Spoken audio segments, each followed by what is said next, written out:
TBA na tukachagua kutembelea mradi huu ambao unafadhiliwa kwa fedha za serikali. Kama mnavyoona, kuna majengo mawili yashakamilika na sasa yanaendelea majengo haya mawili ambayo yamefikia hatua nzuri. Jengo moja liko kwenye finishing au hatua za mwisho, na jengo jingine pia linaendelea na katika hatua hiyo, lakini liko nyuma kidogo, na matarajio ni kwamba itakapofika Oktoba miradi hiyo imekamilika na Watanzania waweze kupata mahali pa kujihifadhi kwa wale ambao watakuwa wanahitaji kupata nyumba katika maeneo haya. Na huu ni utekelezaji wa sera za serikali na ilani ya Chama cha Mapinduzi ya kuboresha makazi hasa ya watumishi wa umma. Haya majengo yanavyojengwa, hasa haya hapa, yanalenga zaidi kwa watumishi wa umma, lakini pia hata watumishi wa sekta binafsi ambao wataomba wanaweza kupata nafasi katika eneo hili. Gharama za ujenzi wa majengo haya yote mawili ni bilioni 11.4, na majengo haya, kila jengo moja litachukua kaya 16. Kwa hivi kwa haya mawili hapa ni familia 32. Kwa siku ya leo tumekuwa na ziara ya bodi ya ushauri ya Wakala wa Majengo Tanzania TBA katika eneo hili la Magomeni Kota, na hii ni kufuatia kikao cha dharura cha bodi ambacho kimefanyika jana, na siku ya leo imekuwa ni siku ya kutembelea miradi mbalimbali ambayo inatekelezwa katika mkoa huu wa Dar es Salaam, specifically hapa Magomeni.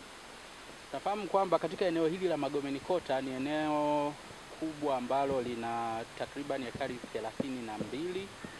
na hapo awali limekuwa na nyumba zile ndogo ndogo za chini, kulikuwa na jumla ya wakazi 644 ambazo zilikuwa zimeenea katika eneo lote hili, ambapo kufuatia jitihada za serikali nyumba hizo zilibomolewa na jitihada za awali zikafanyika za ujenzi wa majengo 5, na wale waliokuwa wakazi wa awali kurejeshwa katika makazi hayo kwenye majengo hayo. Sasa serikali hivi karibuni imeanza mradi mpya katika eneo hili la uendelezaji wa jumla ya majengo 5 yenye uwezo wa kuchukua familia 80, na mpaka wakati huu ambapo bodi ya ushauri imepata nafasi ya kutembelea, tayari majengo mawili yenye uwezo wa kuchukua familia 32 yamekamilika kama ambavyo tunaona, na tayari watumishi wa umma wameshahamia na kuanza kutumia majengo hayo. Siku ya leo tumepata nafasi ya kukagua majengo mengine mawili ambapo kila jengo lina uwezo wa kuchukua familia 16, ambapo inakuwa na jumla ya familia 32 kwa majengo haya mawili, ambayo bodi imepata nafasi ya kukagua na kuangalia progress ya utekelezaji wa mradi huu namna inavyokwenda. Kwa hiyo kwa majengo haya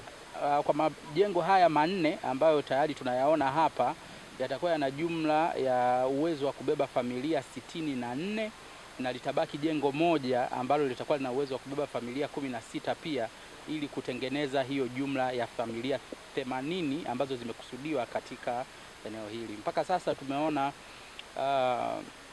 progress ya utekelezaji wa mradi iko vyema, na ni matarajio yetu kwamba kufikia mwezi